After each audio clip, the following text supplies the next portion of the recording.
The following report is based on information available as of August 27, 2026, from the U.S. Geological Survey, Reuters, the Associated Press, Nepalese authorities, Chinese authorities, and other official and scientific sources. Because this is an ongoing disaster, casualty and missing person figures may change as search and rescue operations continue.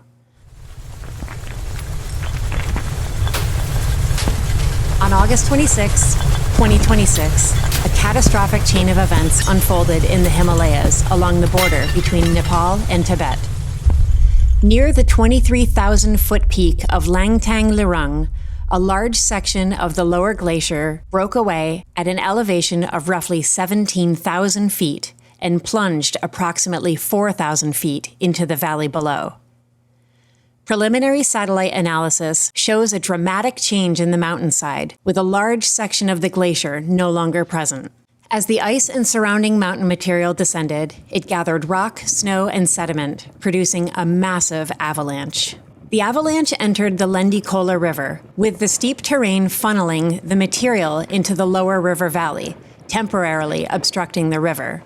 Water accumulated behind the debris, creating a natural blockage. When that blockage failed, a sudden surge of water, mud, ice, and rock was released downstream.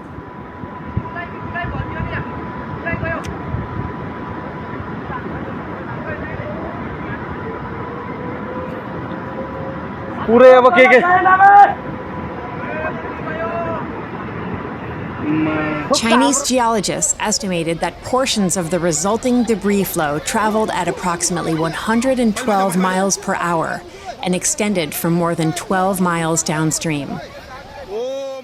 The first major impact struck the Tibetan side of the border, including the Lirung port area. Lirung is an important crossing between Tibet and Nepal. Mud and debris obliterated most of the area, destroying buildings, roads, and vehicles. The destruction continued into Nepal. Roads were washed away, bridges were leveled, buildings were swept away or buried, vehicles carried downstream, and hydropower infrastructure was destroyed. This catastrophic surge raced through the valleys of Tibet and Nepal, taking lives and displacing entire communities.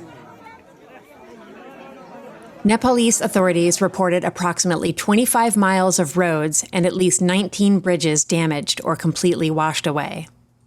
Satellite imagery taken after the disaster shows dramatic changes to the landscape, with areas previously covered by vegetation now buried beneath mud and sediment, and sections of road and bridges are simply gone.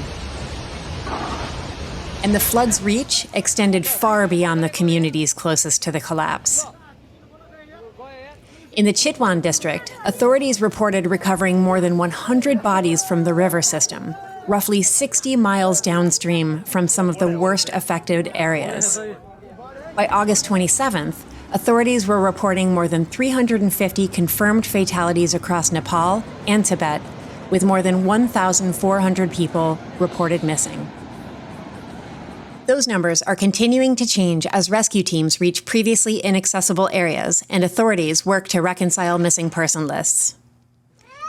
The missing include local residents and workers, as well as tourists and hundreds of foreign nationals. With communications disrupted and roads and bridges destroyed, the rescue operation has become a race against both time and geography. The Nepalese army and police deployed helicopters, drones, search dogs, and ground teams to reach isolated communities. Thousands of personnel were mobilized while helicopters were used to evacuate survivors from areas cut off by the destruction. As of today, more than 100 survivors have been airlifted from affected areas. But in some locations, the roads and bridges rescuers would normally use to reach those communities had themselves been destroyed.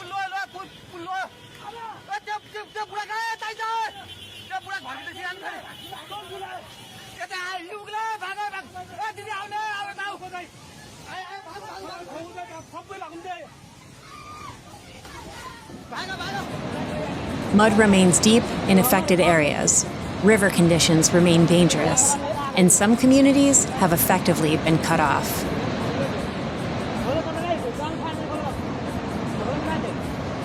And the disaster may not be over. A second potential threat is now being monitored upstream. A new barrier lake has formed near the junction of the Chichinkola and Puripusangpo rivers. The lake has formed behind a natural barrier of mud, rock, and debris left by the disaster. Chinese authorities estimate that approximately 528 million gallons of water has accumulated there, with another roughly 793 million gallons potentially entering the lake over the following 3 days. The lake itself was already overflowing, and authorities have warned that the natural barrier could fail. If it does, another surge of water and debris could move downstream. Some members of various communities are doing what they can to help prevent this. But authorities are monitoring the lake and conducting flood simulations and risk assessments while rescue operations continue. That means rescue crews are searching for survivors from the first disaster while simultaneously watching for another potential flood. The region where this disaster occurred is undergoing significant environmental change. Scientists note that temperature across the Himalayas has been rising, glaciers are retracting, and the amount and distribution of snow and ice at high elevations are changing. They have also documented changes in glacial lakes, meltwater, frozen ground, and the stability of mountain slopes.